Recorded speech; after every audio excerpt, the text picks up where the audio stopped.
Sir जब भी कोई फ्रेंड या कोई भी आता है हमारे पास तो वो अपनी प्रॉब्लम्स लेके आता है, तो हमारे पास उसका क्विक सोल्यूशन होता है। उसकी बातों को लेके, उसकी बातों को बेस बना के हम उसका क्विक सोल्यूशन दे देते हैं।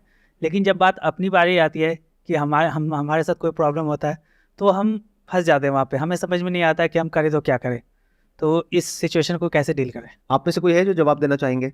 हम सामने वाले को बता रहे तू ये कर ले, तू वो कर ले, पर हम उसकी जगह पर नहीं है। हमारा माइंड तब भी कहीं ना कहीं चल रहा होता है कि ठीक है कोई नहीं। मतलब बहुत ज़्यादा हम उसके तरफ से नहीं सोच पाएंगे, जितना हम अपने लिए कर लेंगे दूसरे के लिए नहीं कर पाएंगे। तो आप ये कहना चाह रहे हैं कि हम सामने वाले को अगर हमारी सलाह गलत भी है तब भी दे देते हैं, हाँ सर, क्योंकि ऐसा उसका होता है। आउटकम कुछ भी हो, हाँ कल को मरा तो वो मरा, हमें कोई फर्क नहीं पड़ता, है ना? मतलब आप ये कहना चाह रहे हैं कि हम गलत सलाह भी दे देते हैं, मतलब ज्यादा सोचते नहीं है उसके आउटकम के बारे में, जो भी मन में आता है उसको बोल देते हैं। बोल देते हैं कि कौन किसी सा का मेरा मान लो कुछ जा बहुत रहा सीरियस अफेयर चल रहा है, अरे छोड़ देना क्या, मेरा कौन सा कुछ जा रहा है, ऐसा सोच के मतलब राइट। ज्यादातर लोग ऐसे ही करते हैं। This is one reason. और बताइए। इमोशंस को हम लोग साइड में नहीं रख पाते हैं, क्योंकि अगर दूसरे को कुछ बताना हो तो उस समय इमोशंस नहीं आते बीच में। हाँ, फॉर एग्जाम्पल आप दोनों कहीं पर जॉब करते हैं, आप और वो इंसान जो आपसे सलाह मांग रहा है, और उसने आकर के कहा कि मेरे को ये प्रॉब्लम आ रही है, मैं जॉब छोड़ दूं क्या? तो आप उसको कहोगे हाँ छोड़ देना, क्या फर्क पड़ता है। लेकिन अगर खुद छोड़ने की बारी आएगी तो पहले सोचेंगे कि अगर पैसे नहीं आएंगे तो क्या करेंगे, क्योंकि उससे कनेक्टेड रहता है सारा कुछ। राइट। और उसको क्या बोलेंगे अगर वो कहेगा ये बात कि अगर पैसे नहीं आए तो मैं क्या करूंगा? वो कहेगा तू तो ये कर लेगा, तू वो कर लेगा, तू ये ऐसे ये सोच रहा है। मतलब उसको हम कुछ भी बोल के अपना पीछे छुड़ाएंगे ताकि वो बंदा हमारा सर ना खाए। और हम खुद की जब बारी आएगी तो हम बहुत ही बारीकी से सोचेंगे कि ये करने के क्या प्लस माइनस है और नहीं करने के क्या प्लस माइनस है। तो यहां पर दो फैक्टर्स आ रहे हैं। एक है जब हम किसी और को सलाह देते हैं तो हम ज्यादा सोच समझ करके नहीं देते हैं, कुछ भी बोल देते हैं, सामने वाला भाड़ में जाए, आपको क्या फर्क पड़ता है। That is one. सेकेंड, कि जब आप खुद अपने आप को कोई सलाह देते हैं तो उसमें इमोशंस बीच में आ जाते हैं, जो गलत नहीं है पूरी तरह से, क्योंकि हो सकता है कि जो आप डिसीजन लेने वाले हैं वो लेने में आपको बहुत डर लग रहा है, तो उस डर के पीछे कोई एक्चुअल रीजन है कि अगर वो डिसीजन आपने लिया, फॉर एग्जांपल जॉब छोड़ने का, तो एक्चुअल में आपको नहीं पता कि अगले महीने आप अपने बच्चों की स्कूल की फीस कैसे दोगे, या क्रेडिट कार्ड्स के बिल इतने बढ़ चुके हैं वो कैसे दोगे। तो वो कोई हवा में नहीं है डर, किसी भूत प्रेत से आप नहीं डर रहे हो, रियल प्रॉब्लम है जिससे डर रहे हो। तो करना क्या चाहिए, चाहे किसी और को सलाह दो, चाहे खुद अपने आप को सलाह दो, आराम से ठंडे दिमाग से बैठ करके एक प्रॉब्लम का सॉल्यूशन निकालना चाहिए। मतलब मैं ये नहीं कह रहा कि उसको गलत सलाह दो और खुद को सही सलाह दो, नहीं, हमेशा सही सलाह दो। अगर कोई भी आकर के आपसे कोई बात कर रहा है या कर रही है और वो डिसीजन बहुत बड़ा है, छोटा मोटा है तो फर्क नहीं पड़ता, बट अगर वो डिसीजन बहुत बड़ा है तो आराम से बैठो, समझो कि उसकी क्या प्रॉब्लम है, उसके माइंड में क्या आ रहा है, उसको समझ करके। जैसे अभी मैं आप लोगों से समझ रहा हूं, अब मुझे नहीं पता था इस क्वेश्चन का ये आंसर निकल करके आने वाला है, लेकिन स्टेप बाय स्टेप हम आगे बढ़े तो हर एक पर्सपेक्टिव से चीजों को समझने की कोशिश कर रहे हैं, जो हो सकता है आज से पहले पूरी दुनिया में इस तरीके से इस प्रॉब्लम को किसी ने नहीं देखा होगा। राइट। आप जाकर के किसी और से पूछोगे, कोई और है यहां पर बैठा हुआ है, वो क्या कहेगा, अच्छा ये होता है, तो ठीक है, इसके पीछे जो रीजन है वो ये है कि आप जब किसी और को सलाह देते हो तो आप डिटैच होकर के देते हो, उसमें आपके इमोशंस बीच में नहीं आते हैं, तो आप सही सलाह देते हो। लेकिन जब खुद की बारी आती है तो इमोशंस बीच में आ जाते हैं, इस वजह से आप सही डिसीजन नहीं ले पाते हो। कि कितना सुपरफिशियल लेवल का आंसर है। ये आंसर सुनने में आपको बड़ा अच्छा लगेगा कि हाँ मेरे को मेरी प्रॉब्लम का सॉल्यूशन मिल गया, बहुत ही बेकार सॉल्यूशन है ये। इसमें बहुत सारे फैक्टर्स को हमने कंसिडर नहीं किया, उसको इग्नोर कर दिया। जैसे एक बहुत बड़ा फैक्टर ये है कि क्या जो इमोशंस हैं वो बुरे हैं क्या, बिल्कुल ही बेसलेस हैं क्या उसके पीछे कोई रियलिटी है इमोशंस के पीछे, या साइकोलॉजिकल फियर्स हैं। देखो, एक होता है एक्चुअल फियर, एक होता है साइकोलॉजिकल फियर। तो अगर किसी और को सलाह दे रहे हो तो वहां पर भी समझो और ब्रेक डाउन करो चीजों को।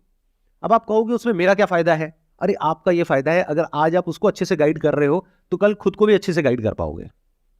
मतलब हम क्या कर रहे हैं, हम दो एक्सट्रीम्स में ऑपरेट कर रहे हैं।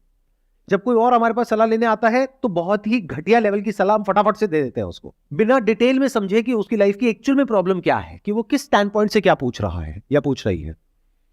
हम कुछ भी सलाह दे देते हैं जल्दीबाजी में। तो एक हो गया, जल्दीबाजी में हमने कुछ भी सलाह दे दी, और जब खुद की बारी आती है हम कोई डिसीजन ही नहीं ले पाते हैं। तो दोनों ही गलत हो गया ना। मैं क्या कह रहा हूं, चाहे कोई और हो चाहे आप खुद हो, हमेशा हर पहलू को देख करके सोच समझ करके फिर डिसीजन लेना चाहिए।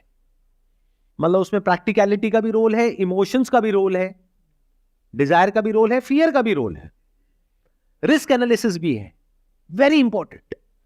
क्योंकि जब भी कोई बड़ा डिसीजन होता है तो साथ में बड़ा रिस्क होता है। अगर कोई रिस्क नहीं है तो वो छोटा डिसीजन है, तो वो कर लो, चाहे खुद हो चाहे किसी और की बारी हो।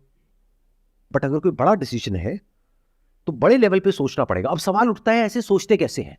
अपनी थिंकिंग को ऐसा कैसे बनाएं कि अगर कोई प्रॉब्लम है तो हम उसकी हर साइड को देख पाए, या ये कह लो हर साइड को तो कोई भी नहीं देख सकता, because thought bye it's very nature is limited. लेकिन जितना हो सके एक प्रॉब्लम को हम ज्यादा अच्छे से समझ सके, फिर उसका सोल्यूशन निकाले। तो ऐसा कैसे होता है? ऐसा होता है क्वेश्चंस पूछने से, आंसर देने से नहीं।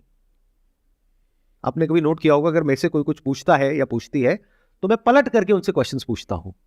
पहले मैं समझता हूं प्रॉब्लम को, फिर कुछ बोलता हूं। और शुरू में ये काम आपको लिख करके करना है। यानी अगर कोई इंसान आपके पास सलाह लेने के लिए आया, या फिर अगर आपको खुद के लिए कोई डिसीजन लेना है, तो एक पेपर पेन लो, उसमें इधर लिखो प्लस, इधर लिखो माइनस, कि इस डिसीजन को लेने के क्या प्लस है क्या माइनस है। उसके साथ में बैठो।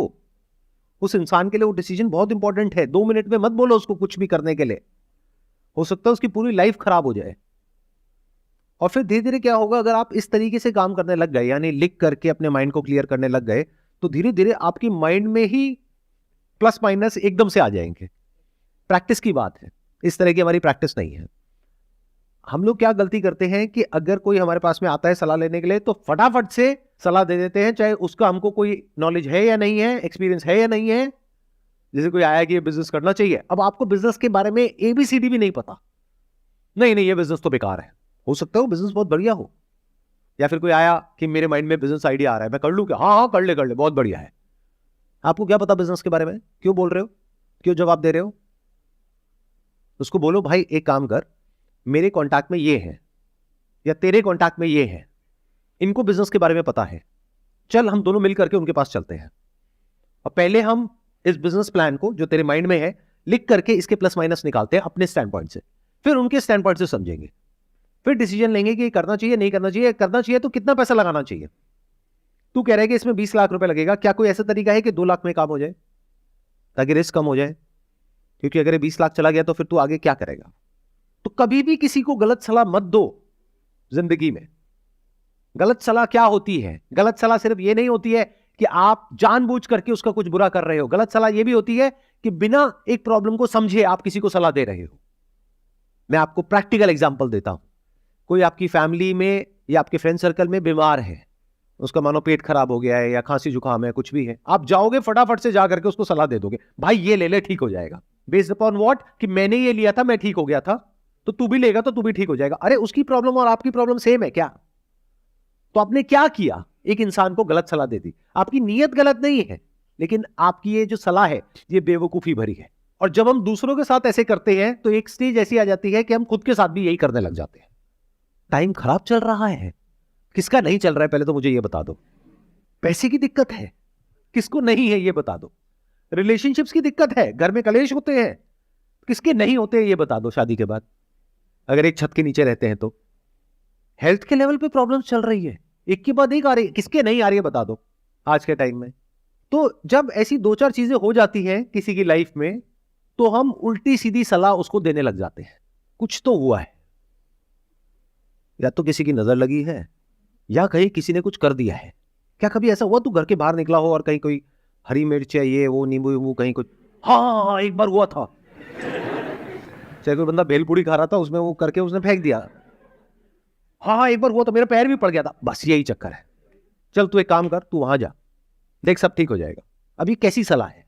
क्या समझदारी वाली सलाह है या बेवकूफी भरी सलाह है? तो जब आप ऐसी बेवकूफी भरी सलाह औरों को देने लग जाते हो, और हमारे आसपास में भरे पड़े हैं ऐसे लोग, तो एक दिन आप खुद भी ऐसे ही हो जाते हो, आपको पता भी नहीं लगता है। एक झूठ को बार बार बोलते रहो, वो कब सच हो जाएगा आपके लिए आपको पता भी नहीं लगेगा। आप सच और झूठ के बीच में फर्क ही नहीं कर पाओगे।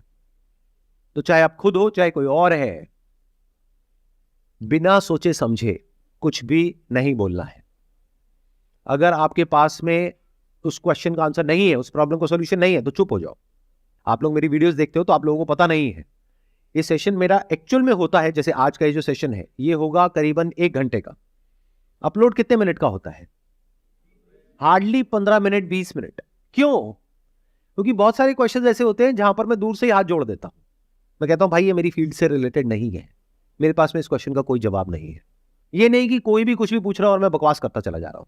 अगर मेरे पास में जेन्युइन उसका कोई आंसर होता है तो मैं देता हूं, और अगर नहीं होता है तो नमस्ते कर देता हूं दूर से ही।